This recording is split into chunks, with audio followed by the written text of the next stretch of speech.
Hello बच्चों, क्या हाल चाल, सब ठीक। तो इस लेक्चर में जो है ना, हम लोग जो है सो क्लास 12th का एक और लेक्चर लेकर के आ गए हैं। प्रीवियस लेक्चर में हम लोग चर्चा किए थे सॉलिड गैस के बारे में। इसमें हम लोग जो है सो टेम्परेचर का इफेक्ट क्या पड़ता है स्टेट्स ऑफ मैटर पर, उसके बारे में चर्चा करेंगे। इफेक्ट्स ऑफ टेम्परेचर, ठीक है, इफेक्ट्स ऑफ टेम्परेचर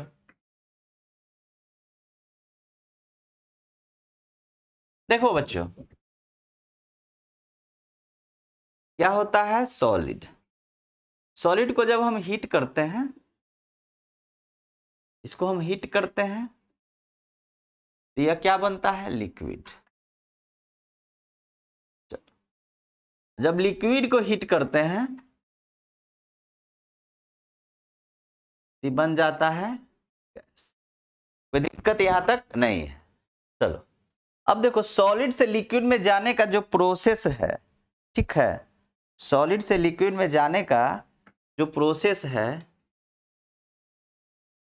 इस प्रोसेस को क्या बोलेंगे। यह प्रोसेस है, उसको बोलेंगे, लिक्विड हो रहा है ना, मतलब पिघल रहा है, इसका मतलब क्या हो रहा है, यह मेल्टिंग। इस प्रोसेस को बोलेंगे मेल्टिंग, ठीक है।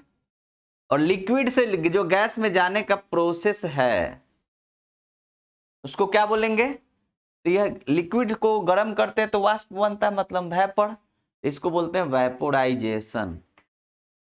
वेपोराइजेशन, ठीक है, कोई दिक्कत नहीं है। अब देखो, कुछ ऐसे सॉलिड होते हैं गैस बन जाएगा, जैसे कपूर हो गया, ठीक है। कपूर को अगर गर्म करते हो, कैम्फर को अगर गर्म करते हो तो डायरेक्ट वह सॉलिड किस में चला जाता है, वह गैस बन जाता है। मतलब लिक्विड वह पिघलता उघलता नहीं है, सीधे गैसियस स्टेट में आ जाता है सॉलिड से। सॉलिड से डायरेक्ट गैस में बदल रहे हैं, सॉलिड से डायरेक्ट किससे बदल रहे हैं, गैस में, ठीक है। तो वह जो प्रोसेस है उसको बोलते हैं सब्लिमेशन। क्या बोलते हैं, सब्लिमेशन। सॉलिड से डायरेक्ट किस में बदल रहे हैं, उसको डायरेक्ट गैस में बदल रहे हैं, बिना लिक्विड में बदले हुए, ठीक। अब देखो, अब उल्टा चलते हैं। अब जो है सो हम लोग को क्या करना है कि गैस में बदलना है, ठीक है। क्या करना है, गैस को ठंडा करना है। अब हम लोगों को यहाँ पे उल्टा करना है, ठंडा करते जाना है, ठीक है, ठंडा करते जाना है, ठंडा करते जाना है। तो गैस, गैस को अगर ठंडा करोगे, गैस में पार्टिकल,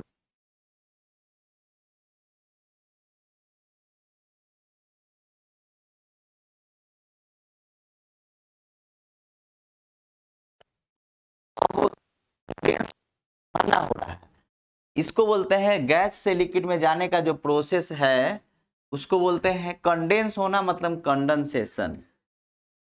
कंडेंसेशन, दिक्कत नहीं है। अब देखो, लिक्विड है, जैसे पानी है, और पानी को अगर हम फ्रिज में डाल देते हैं तो वह आइस यानी बर्फ, मतलब फ्रीज कर रहे हो ना, ठंडा कर रहे हो। तो लिक्विड को सॉलिड में आने का जो प्रोसेस है, जो प्रक्रिया है, उसको क्या बोलते हैं, फ्रीजिंग। क्या बोलते हैं, फ्रीजिंग, ठीक है। चलो अब देखो, अब जो है सो अगर इसका हिंदी हम बात करें, इसका हम लोग क्या करते हैं, बात हिंदी, ठीक है। तो सॉलिड को क्या बोलते हैं, आपको पता है, ठोस। लिक्विड को क्या बोलते हैं, द्रव। गैस को तो गैस से बोलते हैं, क्या बोलते हैं, गैस को गैस बोलते हैं। चलो अब देखो, ठोस से द्रव में जाने का जो प्रक्रिया, ठोस से द्रव में जाने का जो प्रक्रिया है, ठीक है, ठोस से द्रव में जाने का प्रक्रिया है वह मेल्टिंग है, मतलब द्रवण है। मेल्टिंग को अगर हिंदी में बोलोगे तो वह द्रवण, ठोस से द्रव में जाने की प्रक्रिया द्रवण कहलाता है। अच्छा, और द्रव से गैस में जाने का जो प्रक्रिया है, मतलब वाष्प बन रहा है ना, वेपर बन रहा है, तो वेपोराइजेशन या हिंदी में करोगे तो वाष्पीकरण। क्या बोलोगे? वाष्पीकरण। चलो, कोई दिक्कत नहीं है। अच्छा, आप डायरेक्ट सॉलिड को गर्म करोगे जो गैस में चल जाएगा, जैसे कपूर है, या ड्राई आइस जिसको बोलते हैं, या अमोनियम क्लोराइड है, ठीक है, या बहुत सारा नेफ्थलीन बॉल जो जाते हो ना, कपड़ा में रखा रहता है गोला गोला बॉल, वह नेफ्थलीन का बॉल होता है, ठीक है, नेफ्थलीन का जो गोटी होता है, ठीक है, वह डायरेक्ट क्या होता है कि पिघलता नहीं तो कपड़े खराब कर देगा, वो डायरेक्ट सॉलिड से गैस में चला जाता है और कीड़ा सबको वह क्या करता है? खत्म करता है।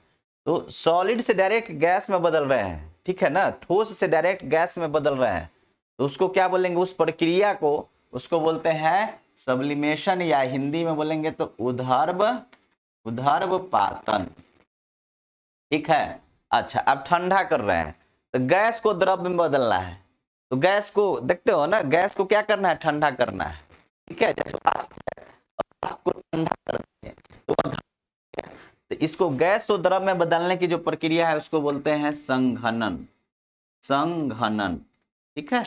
चलो, अच्छा, द्रव से ठोस में बदल रहे हैं, द्रव से ठोस में बदल रहे हैं, मतलब फ्रीज कर रहे हैं, उसको बोलते हैं जमना, इसको क्या बोलते हैं? जमना। कोई दिक्कत नहीं ना है? तो यह प्रक्रिया आपको पता रहना चाहिए, इसको जो है सो क्या करना है? पॉज करना है और इसको नोट करना है। चलो, अब जो है सो कुछ टेक्निकल टर्म हम लोग चलते हैं, ठीक है। चलो, एक वर्ड आएगा मेल्टिंग पॉइंट। कौन सा वर्ड है? मेल्टिंग पॉइंट, ठीक है, मेल्टिंग पॉइंट। इसको हिंदी में बोलोगे ना, मेल्ट कर रहा है, ठीक है, तो मतलब द्रव बन रहा है, तो इसको बोलते हैं द्रवनांक, द्रवनांक या गलनांक भी बोल सकते हो, ठीक है। यह होता क्या है? मेल्टिंग पॉइंट होता क्या है, ठीक है। तो क्या होता है? तो देखो, जैसे लोहा है, लोहा के गर्म करते तो सीधे पिघलता नहीं है, एक टेम्परेचर आता है तो वह पिघल जाता है। इसी प्रकार बर्फ है, बर्फ को अगर गर्म करेंगे तो एक खास टेम्परेचर पर वह पिघलना शुरू हो जाएगा, ठीक है। तो सब चीज का जो है ना, मेल्टिंग, पिघलने का जो टेम्परेचर है, जो ताप है, वह अलग अलग है। लोहा का बहुत ज्यादा है, आइस का बहुत ही कम है। बात समझ में आ रही है ना? ठीक है। तो मेल्टिंग पॉइंट वह होता है जिस टेम्परेचर पर कोई लिक्विड, कोई सॉलिड को पिघलाना है ना, लिक्विड में बदल जाए, ठीक है। उसका मतलब क्या हो गया कि the temperature at which any liquid, ठीक है, any liquid changes into, sorry उल्टा हो गया, the temperature at which any liquid नहीं होगा, आपको जो है सो किसको पिघलाना है? तो लिक्विड को पिघलाएंगे, लिक्विड तो खुद पिघला हुआ है, सॉलिड को पिघलाना है ना, ठीक है। किसको पिघलाना है? तो सॉलिड को पिघलाना है। तो इसमें जो है सो एनी लिक्विड नहीं होगा, एनी क्या हो जाएगा? सॉलिड हो जाएगा, ठीक है। एनी क्या हो जाएगा?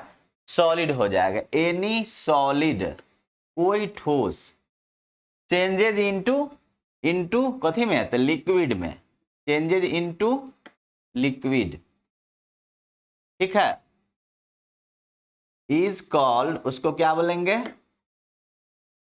Melting point. एम से मेल्टिंग और पी से पॉइंट, एमपी लिखा रहेगा। बात समझ में आ रहा है ना? मतलब द टेम्परेचर का मतलब हो गया कि वैसा ताप, द टेम्परेचर का मतलब हो गया वैसा ताप या वह ताप, एट व्हिच मतलब जिस पर, एट व्हिच मतलब जिस पर, एनी सॉलिड यानी कोई ठोस, कोई ठोस, ठीक है, चेंजेज इनटू लिक्विड, द्रव में बदल जाता है, ठोस द्रव में बदल, ठीक है, ता है। कोई ठोस किसमें बदलता है? द्रव में बदलता है, उसे क्या बोलते हैं? द्रवनांक, ठीक है ना, द्रवनांक कहते हैं। ठीक है, कोई दिक्कत यहां तक नहीं है। तो मेल्टिंग पॉइंट, जैसे मेल्टिंग पॉइंट ऑफ आइस कहेगा, मेल्टिंग पॉइंट ऑफ आइस कहेगा, ठीक है। तो आइस का मेल्टिंग पॉइंट कितना होता है आपको पता है?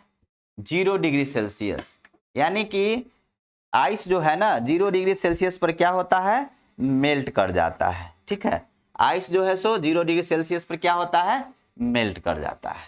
कोई दिक्कत नहीं, मेल्टिंग पॉइंट समझ गए। चलिए, तो अब यह आपको इनऑर्गेनिक में जो है ना फिजिकल प्रॉपर्टी में आएगा मेल्टिंग पॉइंट, तो वहां पे मत कहना कि सर मेल्टिंग पॉइंट क्या होता है हमको नहीं पता है, ठीक है। चलो, मेल्टिंग पॉइंट के बाद एक आएगा, अब देखो मेल्ट करना है, अब मेल्ट के और गर्म करोगे तो करना शुरू करेगा, ठीक है। और द्रव को अगर ठंडा करोगे तो वह क्या करना पड़ेगा? वह क्या बनता है? सॉलिड बनता है। तो मेल्टिंग के बाद एक वर्ड आता है freezing point. Freezing point, freezing point का मतलब हो गया, फ्रीज माने जमना, तो जमनांक।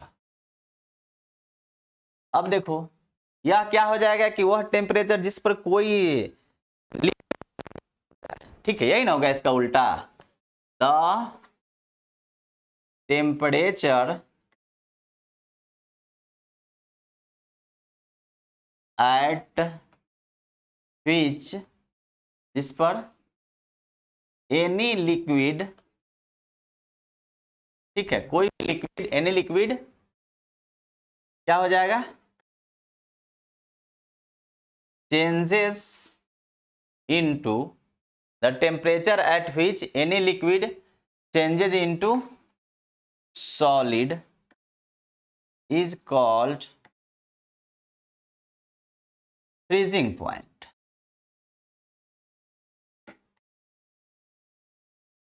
ठीक है, द टेम्परेचर मतलब इसका अगर हिंदी में बात करोगे तो द टेम्परेचर मतलब वैसा ताप, द टेम्परेचर का मतलब क्या हो गया? वैसा ताप। एट व्हिच, एट माने पर, व्हिच माने जिस, मतलब क्या हो गया? जिस पर, जिस पर, ठीक है। एनी लिक्विड यानी कोई द्रव, एनी माने कोई द्रव, चेंजेस इनटू सॉलिड, चेंज माने बदलना होता है ना, तो चेंजेस मतलब क्या हो गया? चेंजेस, चेंज मतलब बदल जाता है, ठीक है।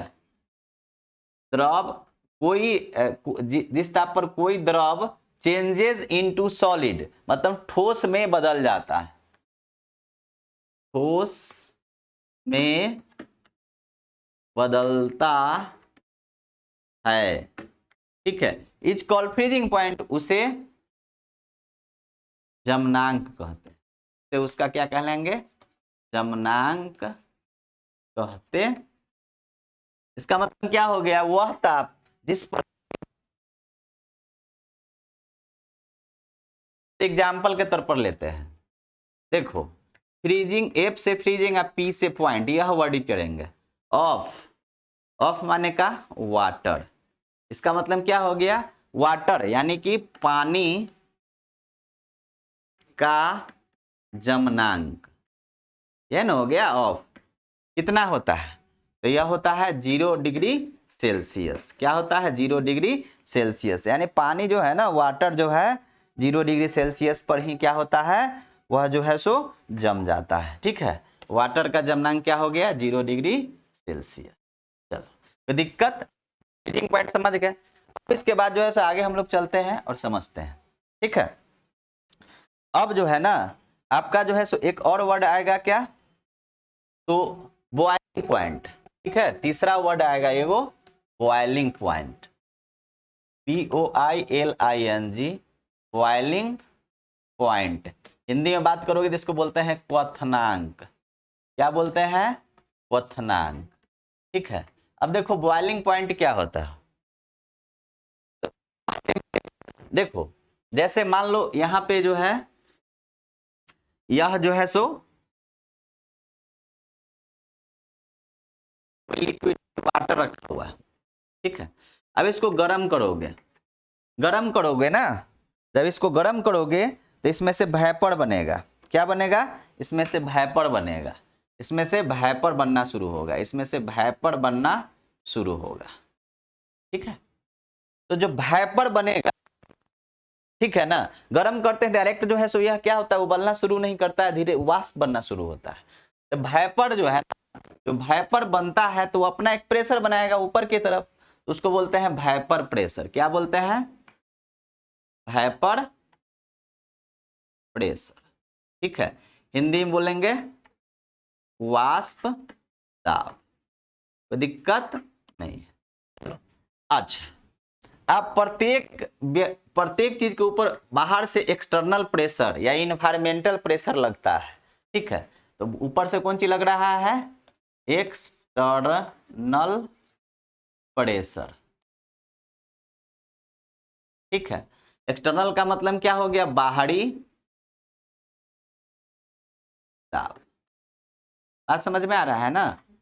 देखो वेपर प्रेशर ऊपर की तरफ लग रहा है, एक्सटर्नल प्रेशर नीचे की तरफ लग रहा है। तो जिस टेम्परेचर पर एक्सटर्नल प्रेशर हो जाए, बराबर हो जाए, उस टेम्परेचर पर कोई भी लिक्विड उबलना शुरू करेगा, ठीक है। जैसे पानी है, तो पानी को जब गर्म करते हैं तो वह धीरे धीरे वाष्प बनता है और कुछ देर के बाद उबलता है। तो जब वाष्प दाब और बाहरी दाब नीचे की तरफ जब दोनों बराबर हो जाए, उसके बाद टेम्परेचर बढ़ेगा नहीं जब तक कि पूरा जो है सो पानी वाष्प नहीं बदल जाए। और वही टेम्परेचर क्या कहलाता है? वही टेम्परेचर या वही ताप क्या कहलाता है? बॉइलिंग पॉइंट, और हिंदी में बात करोगे तो क्वथनांक। अगर बाहरी प्रेशर कम रहेगा तो क्वथनांक कम होगा, ठीक है ना। अगर बाहरी प्रेशर ज्यादा रहेगा तो क्वथनांक क्या होगा? ज्यादा होगा। यानी कि अगर एक्सटर्नल प्रेशर कम रहेगा तो बॉइलिंग पॉइंट क्या होगा? कम होगा, और एक्सटर्नल प्रेशर अगर ज्यादा रहेगा तो बॉइलिंग पॉइंट क्या होगा? ज्यादा होगा। इसीलिए पहाड़ पर जो है ना, पानी कम ही टेम्परेचर पर उबल जाता है, मतलब बॉइलिंग पॉइंट घट जाता है। क्या है कि पहाड़ पर एक्सटर्नल प्रेशर कम है, ठीक है। कुकर में पानी ज्यादा टेम्परेचर पर उबलता है, इसलिए खाना जो है सो जल्दी पक जाता है, मतलब बॉइलिंग पॉइंट बढ़ जाता है, क्योंकि एक्सटर्नल प्रेशर क्या है? कुकर में ज्यादा है। तो कहने का मतलब है कि बॉइलिंग पॉइंट क्या हो गया कि जिस टेम्परेचर पर कोई लिक्विड बॉयल कर दे,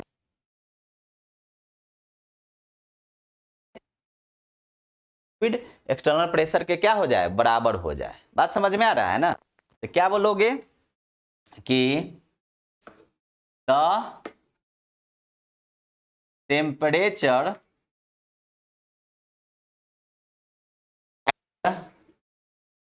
जिस पर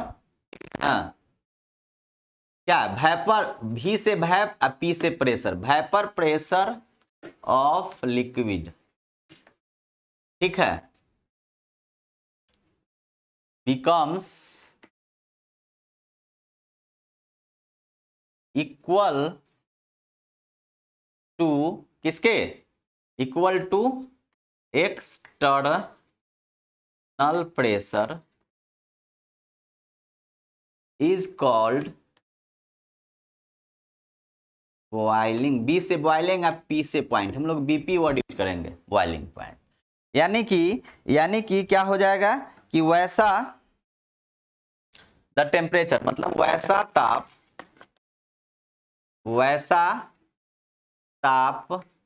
एट व्हिच, यानी जिस पर क्या हो जाए? वेपर प्रेशर, यानी कि ठीक है किसका? तो becomes equal to vapour pressure of liquid, यानी कि क्या हो जाएगा? तो द्रव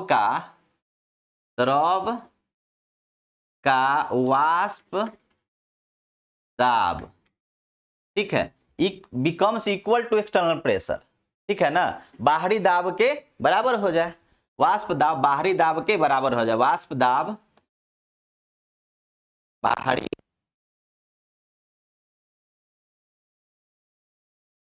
बराबर हो जाए, ठीक है।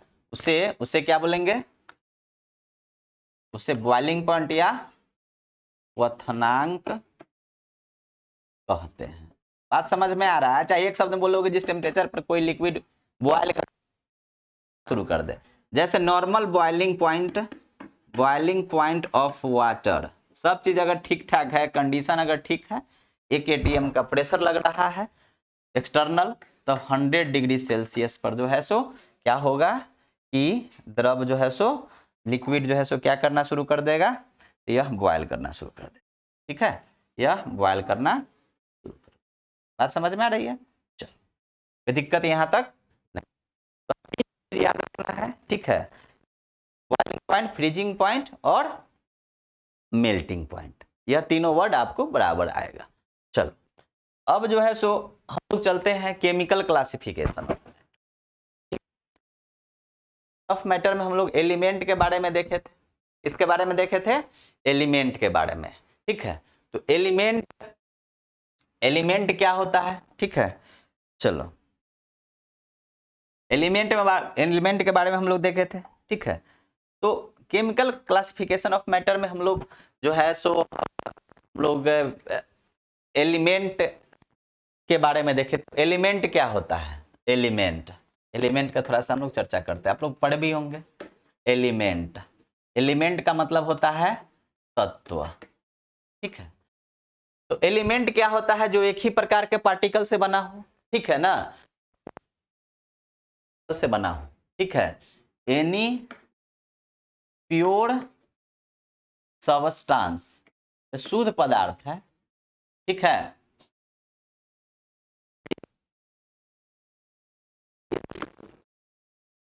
मेड अप ऑफ, ठीक है, only one types of particles.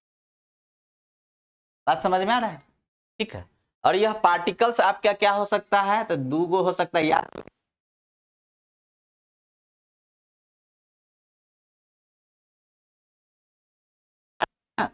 ठीक है ना, यानी कहने का मतलब क्या है, एटम हो सकता है या मॉलिक्यूल हो सकता है। ठीक है, यानी कि जैसे सोडियम है, ठीक है, यह एटॉमिक है। एल्युमिनियम है, यह एटम है। मैग्नीशियम है, यह क्या है? एटम है। मॉलिक्यूल भी हो सकता है, जैसे फ्लोरीन है, ठीक है, ऑक्सीजन है, नाइट्रोजन है, क्लोरीन है, हाइड्रोजन है। ठीक, यह सब क्या है? यह सब मॉलिक्यूलर फॉर्म में है लेकिन एक मॉलिक्यूल के फॉर्म में है।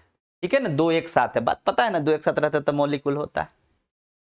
अगर हिंदी में बात करोगे तत्वों को, तो तत्व क्या होते हैं?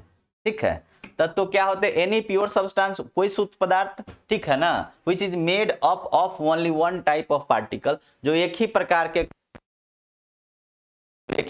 के कण से बना हो, उसको क्या बोलेंगे? एलिमेंट बोलेंगे। तो मतलब क्या हो गया? एनी प्योर सब्सटेंस, तो कोई शुद्ध पदार्थ जो एक ही प्रकार के कण से बना हो। ठीक है, वही एलिमेंट है। यह जो कण हो सकता है, वो बोल सकते क्या हो सकता है? एटम मतलब परमाणु हो सकता है। अब मॉलिक्यूल मतलब क्या हो सकता है? अणु हो सकता है। परमाणु मतलब मान लीजिए सोडियम हो गया, एल्युमिनियम हो गया, मैग्नीशियम हो गया। अणु का मतलब जो डाइफॉर्म है, जैसे F2 हो गया, फ्लोरीन हो गया, ऑक्सीजन हो गया, नाइट्रोजन हो गया, क्लोरीन हो गया। ठीक, बात समझ में आ रहा है ना? कोई दिक्कत यहाँ तक नहीं है। चलो समझ गए। अब देखो क्लासिफिकेशन ऑफ एलिमेंट के बारे में चर्चा करेंगे। ठीक है, क्लासिफिकेशन ऑफ एलिमेंट बताए थे। क्लासिफिकेशन ऑफ एलिमेंट तो बताए थे, 3 टाइप का होता है ना। एक क्या होता है? मेटल। एक क्या होता है आपका? मेटल। मेटल को क्या बोलते हैं हिंदी में? धातु। अब मेटल क्या होता है सो आपको पता है क्या होता है, ठीक है ना।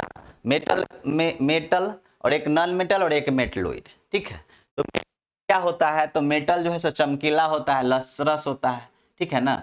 इसका जो है सो या इसका दो, एक फिजिकल प्रॉपर्टी और केमिकल प्रॉपर्टी के चर्चा करेंगे। तो सबसे पहले हम लोग फिजिकल प्रॉपर्टी, ठीक है। फिजिकल मतलब भौतिक गुण, भौतिक गुण का बारे में चर्चा कर ले। तो फिजिकल प्रॉपर्टी मतलब यह लसरस होता है, थोड़ा सा शॉर्टकट में चल ले, लसरस का मतलब हो गया चमकीला, चमकता है मेटल, जैसे सोना है, सोना मेटल है ना, है। इसके बाद इसमें कलर होती है, प्रत्येक होता है, लोहा का अलग कलर है, का अलग कलर है, ठीक है। इसके बाद यह क्या होता है, डक्टाइल डक्टाइल का मतलब क्या हो गया कि उसको जो है सब खींच करके लंबा सा तार बना दो, ठीक है। तो डक्टाइल का मतलब हो गया तन्य, इसको हिंदी में बात करोगे तो तन्य, ठीक है। एक मैलिएबल होता है, मैलिएबल मैलिएबल का मतलब हो गया आघात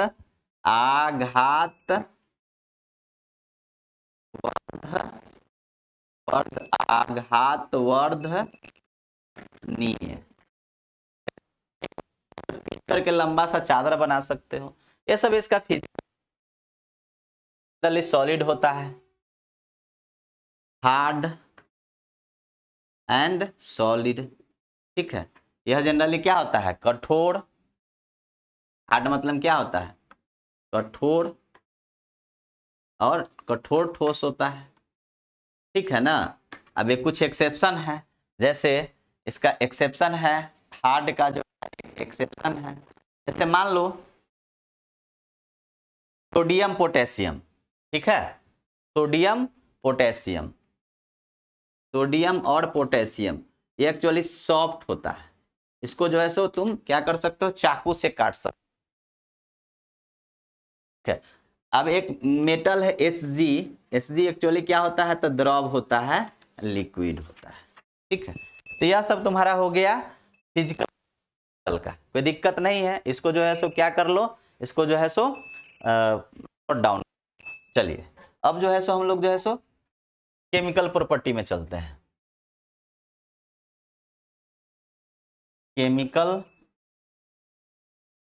प्रॉपर्टीज ऑफ मेटल, ठीक है, धातु का केमिकल प्रॉपर्टीज। तो सबसे पहले क्या होता है, सबसे पहले इसका केमिकल प्रॉपर्टी का बात करेंगे, धातु का, ठीक है। तो केमिकल प्रॉपर्टी में जो वो इलेक्ट्रॉन को त्याग करता है, ठीक है। तो मेटल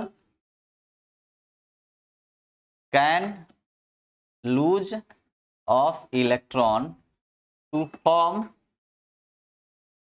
कटायन, ठीक है।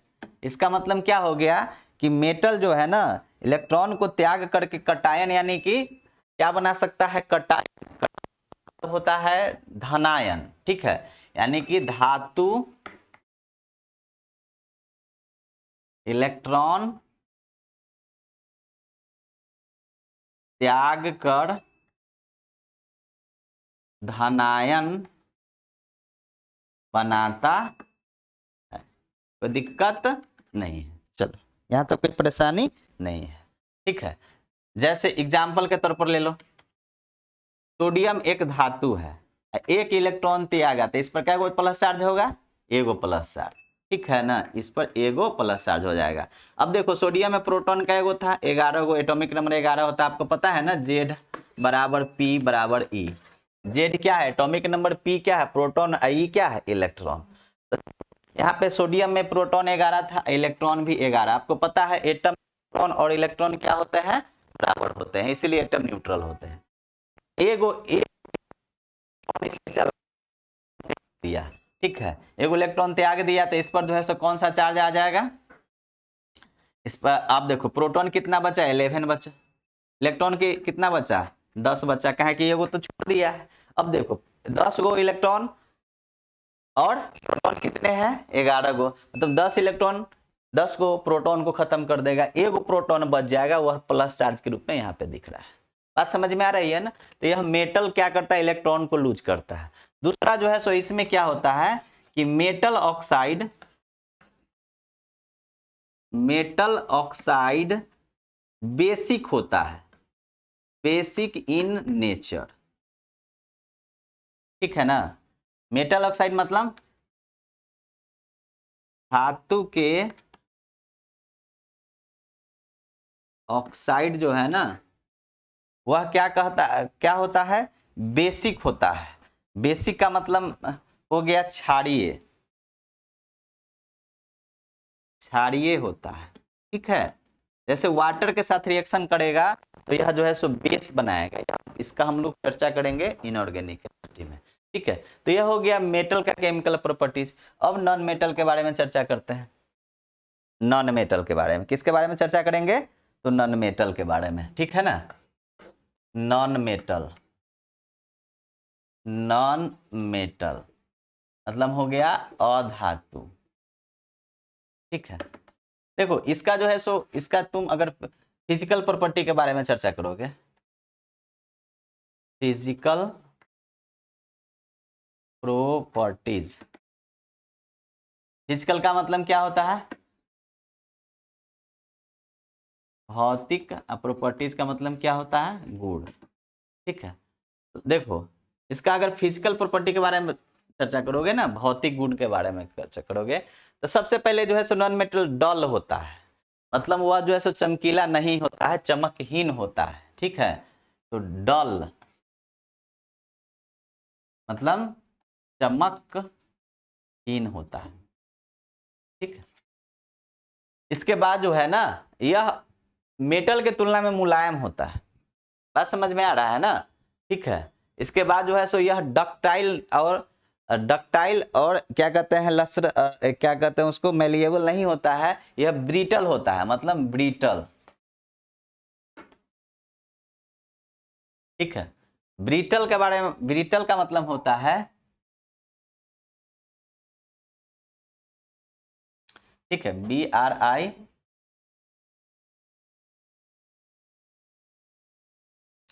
ब्रिटल, यह क्या होता है, ब्रिटल होता है।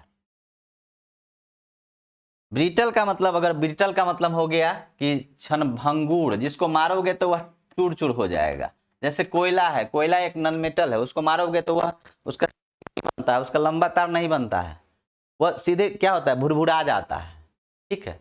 यह ब्रिटल है, ठीक है। इलेक्ट्रिसिटी का नॉन कंडक्टर होता है, जनरली इलेक्ट्रिसिटी को कंडक्ट नहीं कर सकता है, non conductor of electricity and heat, ठीक है। इसका नॉन कंडक्टर होता है। नॉन कंडक्टर का मतलब क्या हो गया, अब मेटल कंडक्टर होता है, उसमें छूट गया है, लिख लेना, ठीक है। मतलब क्या होता है कि कुचालक, कुचालक होता है, ठीक है, विद्युत का कुचालक होता है, हीट का। चलो, तो यह सब कुछ फिजिकल प्रॉपर्टी है, सब ध्यान रखने की आवश्यकता है। अब मेन रूप से है केमिकल प्रॉपर्टीज, केमिकल प्रॉपर्टीज, रासायनिक गुण, ठीक है। देखो नॉन मेटल, मेटल का काम क्या है, इलेक्ट्रॉन को त्यागना, और नॉन मेटल का काम क्या है, इलेक्ट्रॉन को ग्रहण करना। तो non metal can gain electron to form, क्या बनाएगा इलेक्ट्रॉन को गेन करके, तो अनायन, क्या बनाएगा, अनायन, अनायन मतलब ऋण आयन होता है। कहने का मतलब क्या है कि नॉन मेटल का मतलब हो गया अधातु, इलेक्ट्रॉन को ग्रहण कर क्या बनाता है, तो ऋण आयन बनाता है, ऋण आयन बनाता है, ठीक है, ऋण आयन बनाता है। बात समझ में आ रही है ना, ठीक है। जैसे मान लो क्लोरीन एक नॉन मेटल है, ठीक है, एक इलेक्ट्रॉन यह लिया, इस पर क्या माइनस हो जाएगा, एगो माइनस हो जाएगा, तो यह क्या है, ऋण आयन है। अब देखो क्लोरीन में प्रोटॉन कितना होता है और इलेक्ट्रॉन कितना होता है, बताओ। प्रोटॉन क्लोरीन में कितना होता है, एटॉमिक नंबर 17 है तो 17, इलेक्ट्रॉन भी कितना है, 17। एक इलेक्ट्रॉन ले लिया तो प्रोटॉन कितना हो, तो उतना ही, प्रोटॉन में तो कोई बढ़ोतरी नहीं होगी। इलेक्ट्रॉन कितना हो जाएगा, तो 17 एक कितना हो जाएगा, 18। कहने का मतलब क्या है, 17 प्रोटॉन 17 को इलेक्ट्रॉन को खाया, कोई चार्ज नहीं। यहाँ पे 17 को प्रोटॉन 17 को इलेक्ट्रॉन को तो कैंसिल कर देगा, लेकिन एगो इलेक्ट्रॉन बच जाएगा, इसीलिए इस पर क्या हो जाएगा, माइनस चार्ज हो जाएगा, दिक्कत नहीं है। ठीक है, इसके बाद जो है,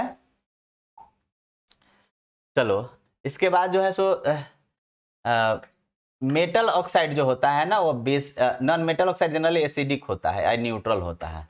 ठीक है, तो non metal oxide is acidic होगा या न्यूट्रल होगा। एसिडिक का मतलब होता है अम्लीय, ठीक है, या तो एसिडिक तो क्या होगा, न्यूट्रल होगा। बात समझ में आ रहा है ना? ठीक है, या तो एसिडिक होगा नहीं तो न्यूट्रल होगा। चलो ठीक है, अच्छा अब इसके बाद जो है सो आता है मेटलोइड। तीसरा क्या है, मेटलोइड। मेटलोइड, देखो मेटलोइड का मतलब होता है जो नॉन मेटल और मेटल दोनों का प्रॉपर्टी शो करता है, थोड़ा सा नॉन मेटल और थोड़ा सा मेटल भी। मेटलोइड को सेमी मेटल ही बोलते हैं, सेमी मेटल या सेमी नॉन मेटल ही बोल सकते हो, अर्ध धातु, ठीक है, या अर्ध अधातु भी बोल सकते हो। मेटलोइड का मतलब क्या होता है, मेटल हो गया, नॉन मेटल हो गया, और मेटलोइड। मेटलोइड का मतलब क्या होता है, मेटलोइड का मतलब होता है उपधातु। ठीक है, क्या हो गया, उपधातु, ना धातु है ना अधातु है, या उपधातु है। तो यह क्या हो गया, ठीक है, यह क्या हो जाएगा कि द एलिमेंट हुज, जिसका प्रॉपर्टीज गुड, ठीक है, मेटल नॉन मेटल जैसा दोनों जैसा हो, whose properties are both metal and non metal, ठीक है, हुज प्रॉपर्टीज आर, ठीक है, whose properties are both metal non metal like, जिसका प्रॉपर्टी जो है मेटल और नॉन मेटल समान दोनों जैसा गुण शो करता है। ठीक है, बात समझ में आ रहा है ना? बात समझ में आ रहा है ना? चलो अब देखो, याद रखना जो नॉन मेटलोइड ऑक्साइड है जनरली एम्फोटेरिक होता है, मतलब अम्लीय और क्षारीय दोनों जैसा बिहेव कर सकता है। ठीक है, तो non metal oxide is amphoteric in nature. ठीक है, बात समझ में आ रही है? तो मेटल नॉन मेटल और मेटलोइड हम लोग क्या किए इसमें समझ गए। चलो, तो मैक्सिमम मेटल है, 80% के आसपास मेटल है, कुछ ही नॉन मेटल है, और बहुत कम जो है सो क्या है, मेटलोइड है। तो इसको जो है सो क्या कर लो, पॉज करके नोट कर लो। अब जो है सो अगले लेक्चर में हम लोग जो है सो एटॉमिक स्ट्रक्चर के बारे में थोड़ा सा चर्चा करेंगे। ठीक है, तो इसको जो है सो पॉज कर लो और नोट कर लो। Bye, thank you.